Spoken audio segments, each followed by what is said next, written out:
Welcome back to Mad Men Review. Ever watched Star Wars and thought, how do these stormtroopers keep missing? That hilariously bad aiming got its own name, the Stormtrooper Syndrome.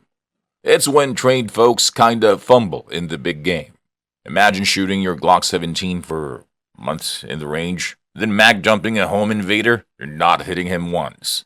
There was this bananas incident where 12 or more LAPD officers, all rocking Glocks, totally missed a guy smashing into their cars. Sounds like something you'd seen in a big budget movie with popcorn flying everywhere. But real life ain't scripted. Hearts racing, everything's in a whirl, and your practice moves just might not sync up.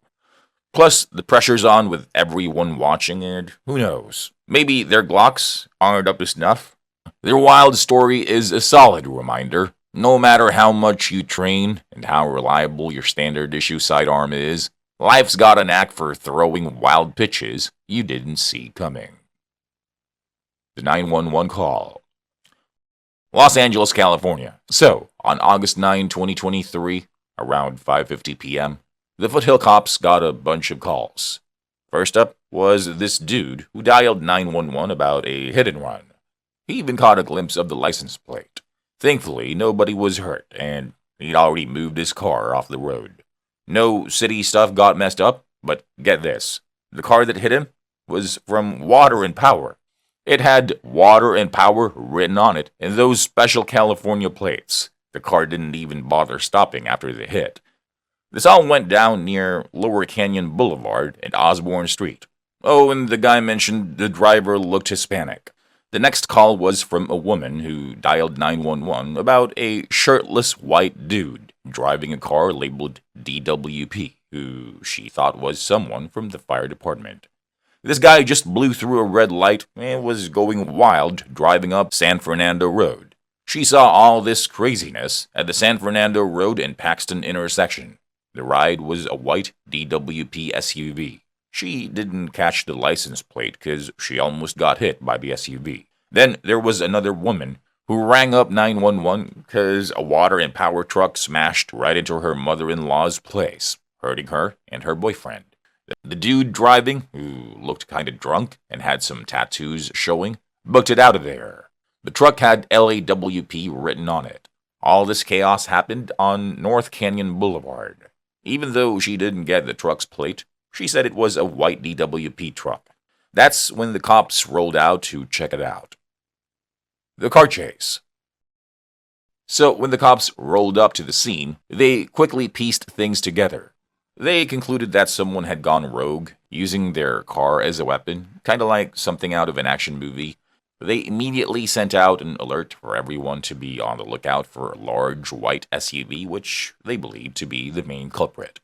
Not long after, some of the sharp-eyed officers on patrol spotted the described vehicle, and just like that, a high-speed car chase straight out of Hollywood kicked off. This guy decided to take the thrill onto the 5 freeway, but he wasn't smooth sailing. In the midst of all the chaos, he rammed into 2 cars that just happened to be at the wrong place at the wrong time. But this guy, probably pumped with adrenaline, didn't even think about hitting the brakes.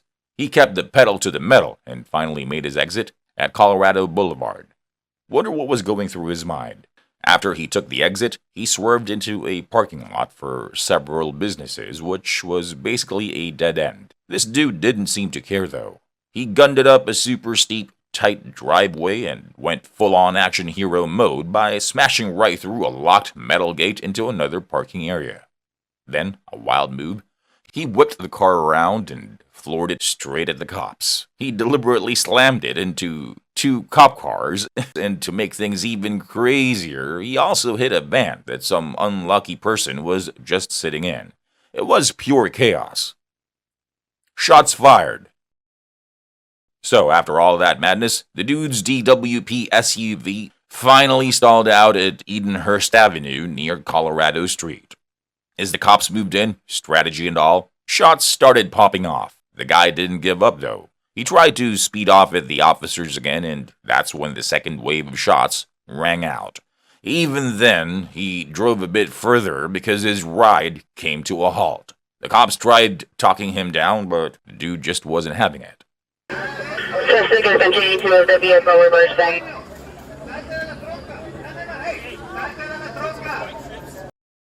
Whoa, it was like watching a blockbuster action flick.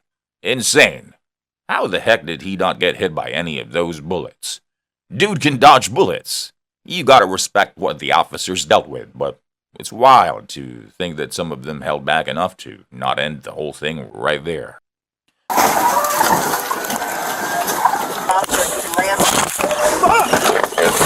Dude, for real, this clip is straight up nuts. Those cops had way too many close calls. I mean, getting nearly run over and dodging bullets? Wild. And that crossfire? Scary as heck. I bet their hearts were racing like mad. Just watching had me on the edge of my seat. Heart pounding. Did that truck have some kind of armor-reinforced doors or what? That third time the guns blazed, it was a total mess with bullets potentially flying everywhere. And that guy? Straight up bonkers. With so many cops around and who knows who else nearby, it's a miracle no one got hit by stray shots. There's no playbook for madness like this. Feels more like something from a war zone.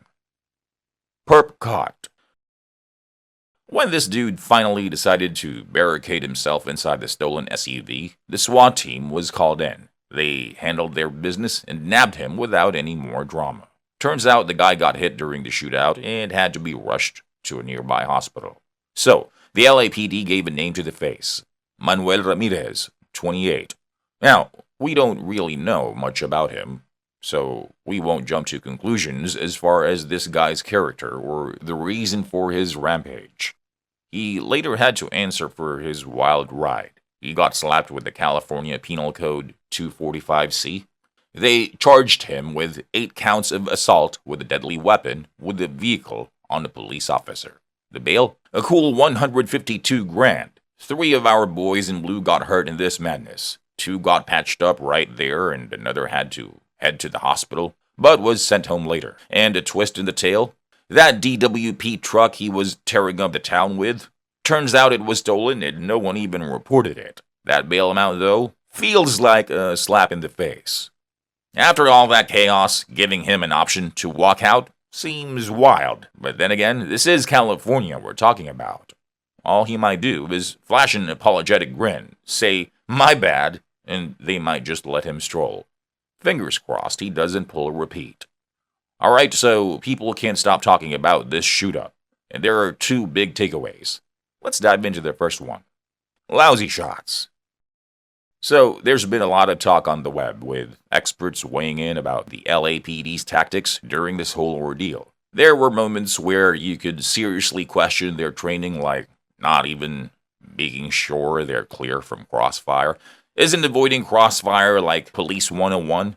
Just because the situation ended with cuffs on someone doesn't mean it was a win for the force.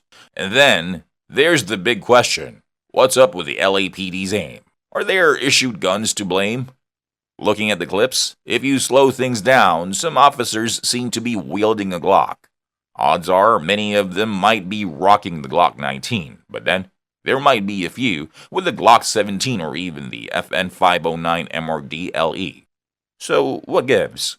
It's kinda odd seeing those Glocks, especially when FN America made a big deal in 2022 about delivering their FN 509 MRD LE pistols to the LAPD. And if you rewind a bit more, in 2021, the LAPD made it clear that they were switching to the FN 509 MRD LE as their go-to duty weapon, so why are we still spotting Glocks in the mix? FN America said the LAPD chose the FN 509 MRD LE after some thorough testing. Found this piece on police1.com that talks about how LAPD really puts these guns through the ringer, from on-range performance to real-world features. So, with all that testing, why are some officers still opting for the Glock? Makes you wonder. Okay, so here's the breakdown. The LAPD took 3 identical guns from a few manufacturers they were eyeballing. Out of these, 2 got handpicked for the real grind. Each of these 2 had to handle a whopping 3,000 rounds of that clean, non-toxic ammo. Once that was done, they were put through the paces with about 5,500 rounds of ball ammo and another 1,500 rounds of their duty ammo. Before going all in with the FN 509 MRDLE, LAPD's go-to was a mix. They had the Spear G2, their current favorite, and Winchester SXT, the old faithful. Do the math and you find each gun dealt with something in the ballpark of 11,000 to 12,000 rounds. Double that up, because remember, it's 2 guns per brand, and we're talking about 22,000 to 24,000 rounds per manufacturer. During this marathon, the big thing was reliability. They wanted a piece that didn't quit, and while they kept the names of the other 6 competitors secret, word is the FN 509 never missed a beat. Accuracy was another biggie. The gun had to shoot under 3.5-inch MOA at 25 yards. The FN 509 crushed it with 2.5-inch MOA, way beyond their standards. But the question is, do they even have standards? Maybe not. Moving on. States where criminals walk free. Let's talk about that sergeant real quick. I don't know what to make of this guy. He went all out, making sure his crew didn't finish off the dude, even though that very guy nearly offed a bunch of folks. With all the heat the police get these days, this guy was trying to avoid more drama. But let's be real. With all the shots fired and missed, wasn't there drama already? In many other places, the police might have responded more aggressively, firing even more rounds at that truck. The driver probably wouldn't have lived. But hey, this is how it is in the People's Republic of California. Oh, and about that bail. It's wild that someone with such little care for life and property, not to mention the audacity to run over multiple cops and ram their vehicles, gets to walk free. Word on the street is, it might have been this leftist judge, Lawrence Riff, who made headlines siding with activists on the cash bail issue. But all this, it's just the tip of the libtard iceberg. California, leading the charge for all Marxist states, is dealing with some mad crime rates. Lots of Cali forks are torn, crime's up, trust in the government is down. Toss in the woke factor, powerful unions, and the crazy cost of living, and you've got a mix that's pushing good folks to places like Texas. And the wild part? Even after everything, the suspect, being Hispanic, still gets a shot at bail. So what's your take on this whole mess? If you were in those cop shoes and not in California, how would you have handled things? And how do you feel about how the whole situation went down? Drop your thoughts below. Enjoy the video? Smash that like button, share it with your pals, hit subscribe, and don't forget to ring that notification bell. Appreciate you watching. We'll catch you in the next one.